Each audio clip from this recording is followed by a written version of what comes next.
The River Nile is Egypt's lifeblood. Without its water, the country fears for its very survival. Not just that, but Egypt's identity is intrinsically tied to the Nile. Let's not forget that Egypt has enjoyed significant bargaining power over the Nile resources for centuries. However, the construction of the Grand Ethiopian Renaissance Dam, in short GERD, which began in 2011, is threatening its survival and its sole authority on the giant river. The mighty dam contains 4.9 billion cubic meters of the Blue Nile's water. For almost a decade, Egypt, Ethiopia, and Sudan, through which the Blue Nile flows, have been trying to negotiate terms to reach an agreement over the construction of the dam and distribution of water flow, but to no avail. And the dam continues to be built. Has Egypt lost the battle? Well, let's find out. Egypt, Ethiopia, and Sudan, which are the three primary stakeholders in this context, did sign a Declaration of Principles back in 2015. This declaration reflected the spirit of cooperation between the three countries. However, today, Egypt feels that this cooperation only exists on paper. Hi guys, welcome back to the Wealth Lab, and thanks for checking in. In 2020, the country invested a lot of its time and political capital by lobbying at the top international level. It even requested the United Nations and the USA to intervene. But it didn't really help Egypt all that much. They've been insisting that no filing should occur unless there is a legally binding agreement to determine how the process will be managed.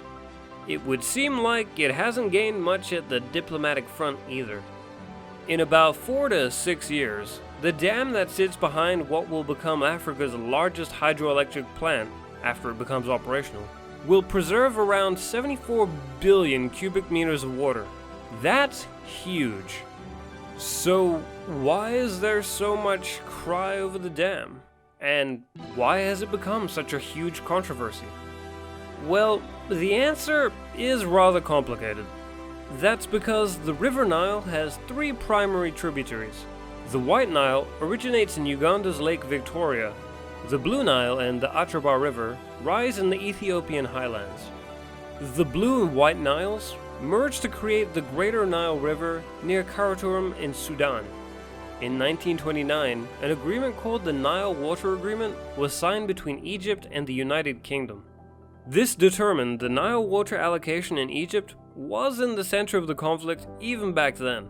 The issue over Nile water allocation was resolved to some extent, but it is a fact that most of the cooperative agreements signed in the past over Nile water allocation didn't include all Nile riparian countries. That was a huge mistake.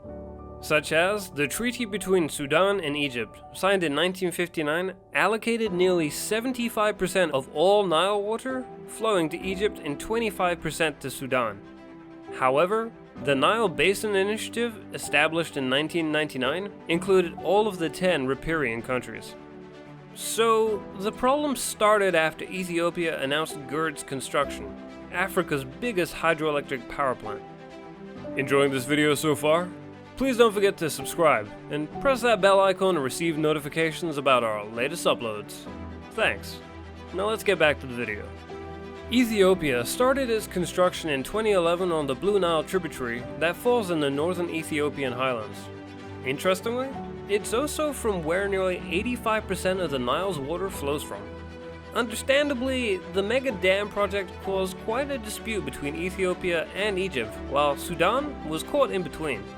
The situation has become very tense lately, in particular after Ethiopia started filling the GERD reservoir. It's so bad that the Western world fears that it may even lead to war. Egypt's stance is that the dam shouldn't be filled unless the three stakeholders reach a legally binding agreement that details the Nile's water's equitable allocation. At the center of all of this dispute is Ethiopia's plan to fill up the giant dam. Egypt fears that Ethiopia will get control of the flow of water on Africa's longest river if it does happen. It is also important to note that hydroelectric power stations don't consume water. However, the speed with which Ethiopia plans to fill up the reservoir will most certainly affect the flow downstream. This dam will be bigger than Greater London, as it has a total capacity of 74 billion cubic meters. So, the longer it takes to fill the reservoir, the lesser impact there'll be on the river's water level. Ethiopia intends to do this in about 6 years, while Egypt proposes a more prolonged period so that the water level doesn't drop dramatically, which may happen in the initial phase of filling the reservoir. The country's water minister, Seleshi Bekel, announced that the dam started generating power with 2 of its turbines becoming operational in December 2020. In the past 4 years, 3-way talks between Ethiopia, Egypt, and Sudan over the dam's operation and filling of its reservoir hasn't made any progress. Now, the US is trying to mediate. It has threatened Ethiopia to withhold its development aid if this conflict isn't resolved quickly and an agreement isn't reached. Why is Egypt so upset? Egypt has every reason to feel threatened because the Nile provides 90% of its water. Having a stable flow of the Nile's water in Egypt is a matter of survival, as there's a water scarcity issue in this country. The treaties signed in 1929 and 1959 gave Egypt and Sudan full rights on the entire River Nile and gave Egypt veto powers over any upcoming project launched by upstream countries that may affect its water share. Neither of these agreements address the water needs of the riparian states, and they weren't a part of the deal as well. These are the countries that have rights on the Blue Nile waters, including Ethiopia. The Blue Nile is the largest contributor to the river's waters. Ethiopia maintains that the treaty doesn't bind the country, and therefore, it went right ahead and started building the dam in March 2011. Ethiopia didn't even consult Egypt before planning or even starting the construction of the Great Dam. In this regard, Egyptian President Abdel Fattah al-Sisi stated in September 2019 that the only reason Ethiopia could get away with the dam construction was that Egypt was distracted by its internal political turmoil. Had it not been the case, building the dam would have been impossible for Ethiopia. Egypt's other concern is that any further water flow drop will affect Lake Nasser, which lies behind Aswan Dam and is a crucial water reservoir downriver. But it accounts for a smaller share of the North African country's electricity. On the other hand, Ethiopia claims that Egypt had imposed this condition that the dam should be connected to the Aswan Dam. Otherwise, there will be no agreement. Mr. Seleshi said in 2019 that it was difficult to connect the two dams. Egypt also fears that this dam will restrict its already scarce water supply from the Nile. That would be devastating because it is the prime and sole water source for its citizens. Moreover, it'll affect Egyptian agriculture that depends on the Nile. A decline in water level will affect the livelihood of farmers who use its water for irrigation. Enjoying this video so far? Please don't forget to subscribe and press that bell icon to receive notifications about our latest uploads. Thanks. Now let's get back to the video. Why does Ethiopia want a big dam? The dam will cost Ethiopia a staggering $4 billion or 3 billion pounds. Still, the country is going ahead with its construction without any interruption.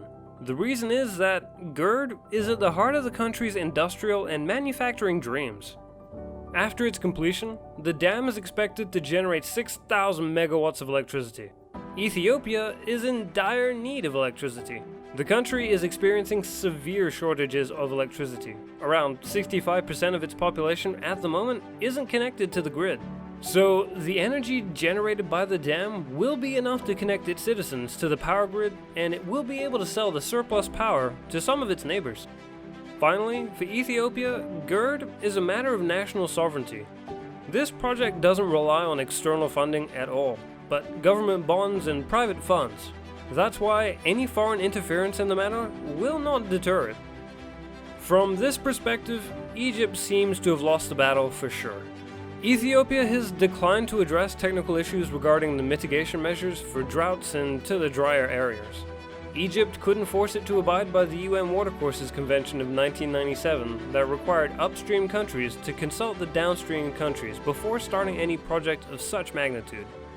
Furthermore, there's no agreement between the three countries over the inclusion of a legally binding dispute resolution mechanism, which, according to Egypt, are central components in any agreement. For Egypt, this is an existential matter, as it will impact more than 150 million people living in Sudan and Egypt. Egypt also blames Ethiopia for not having the political will to compromise, and wants Sudan and Egypt to abandon their water rights and allow Ethiopia to use the Blue Nile's waters unilaterally. At this point, we can't imagine what options Egypt has now, other than consenting to the construction and trying to do as much damage limitation as possible. The government hasn't done much to stop the construction other than requesting the international community and repeatedly describing the issue as a matter of life and death. While the project is almost 70% complete, it will provide electricity to Ethiopia's 100 million citizens after its completion. Can Egypt prevent its completion? What do you think? Please share your comments in the comments section down below. Leave a like on this video and share it with your friends. But with all that being said, we'll see you in the next video.